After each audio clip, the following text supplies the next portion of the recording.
భారత సంతతికి చెందిన ఆస్ట్రోనాట్ సునీత విలియమ్స్ మరికొన్ని గంటల్లో భూమికి చేరుకోనున్నారు. మంగళవారం ఉదయం అంతరిక్ష నౌక డ్రాగన్ అన్డాకింగ్ ప్రక్రియ విజయవంతంగా పూర్తయింది. సాయంత్రం డ్రాగన్ భూమికి ప్రయాణం మొదలు పెడుతోంది. బుధవారం తెల్లవారుజామున సుమారు 3:27 ఫ్లోరిడా తీరానికి దగ్గరలో ఉన్న అట్లాంటిక్ సముద్ర జలాల్లో ల్యాండ్ అవుతోంది. అందులో నుంచి ఒక్కొక్కరుగా ఆస్ట్రోనాట్లు బయటికి వస్తారని నాసా సోమవారం వెల్లడించింది.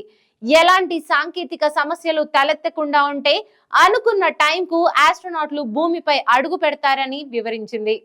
ఈ మేరకు ప్రయాణానికి సిద్ధమవుతున్న వారి ఫోటోలను నాసా విడుదల చేసింది.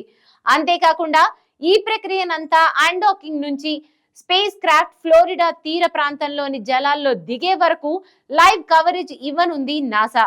అయితే వాతావరణ పరిస్థితులు అనుకూలించకపోతే ల్యాండింగ్ సమయం కొద్దిగా మారొచ్చు.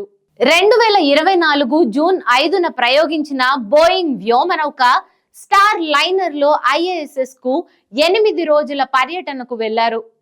అయితే స్టార్ లైనర్ లో సాంకేతిక సమస్యలు తలెత్తడంతో ఆస్ట్రోనాట్లు లేకుండానే అది భూమికి తిరిగొచ్చింది.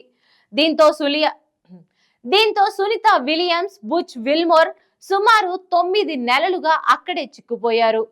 కాగా ISS లో ఎక్కువ కాలం గడిపిన రికార్డ్ ఫ్రాంక్ రూబియో పేరిట ఉంది. ఆయన 371 రోజులు ISS లో ఉన్నారు. ఇదే ఇప్పటి వరకు ఉన్న వరల్డ్ రికార్డ్. ISS లో ఎక్కువ కాలం గడిపిన ప్రముఖ ఆస్ట్రోనాట్ల జాబితాలో సునీత విలియమ్స్ కూడా చేరనున్నారు.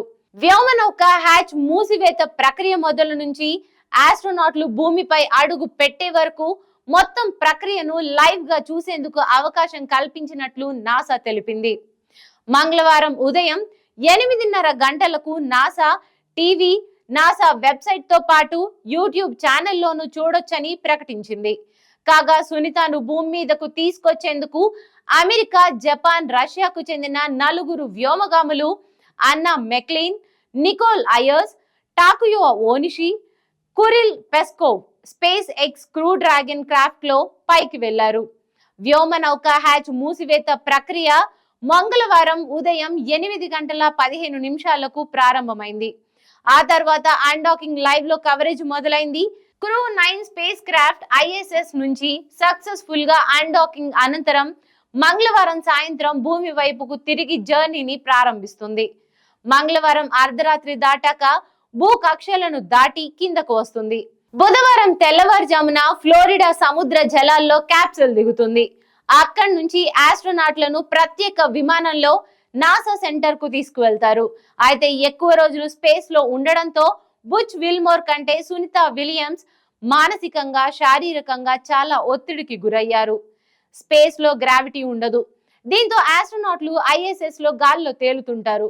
భూమిపైకి వస్తే అలాంటి పరిస్థితి ఉండదు. అందుకే వారికి స్పెషల్ ట్రీట్మెంట్ ఇవ్వాల్సి ఉంటుంది. భూమిపై అడుగు పెట్టాక వాళ్ళు నడవలేరు. నెలల పాటు ఎక్సర్సైజులు చేయాల్సి ఉంటుంది. వారు సొంతంగా నడిచేంత వరకు వారు డాక్టర్ల పర్యవేక్షణలో ఉంటారు.